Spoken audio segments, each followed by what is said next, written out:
বন্ধুরা, বাদুড়টি তার বাবাকে নিয়ে রাস্তায় হাঁটতেছিল। একটা গাড়ি এসে তাদেরকে অ্যাক্সিডেন্ট করে দিয়ে যায়। বাদুড়টি অনেক চিৎকার করছিল। রাস্তায় থাকা লোকেরা তাদেরকে দেখে হাসছিল।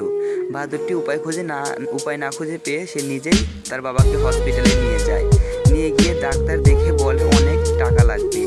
সে কোনো উপায় না পেয়ে সে কাজে নেমে পড়ে। কখনো প্লেট মাজে, কখনো আবার ডেলিভারির কাজ করে, কখনো মেঝে বসে, কখনো আটার বস্তা কাঁধে নেয়।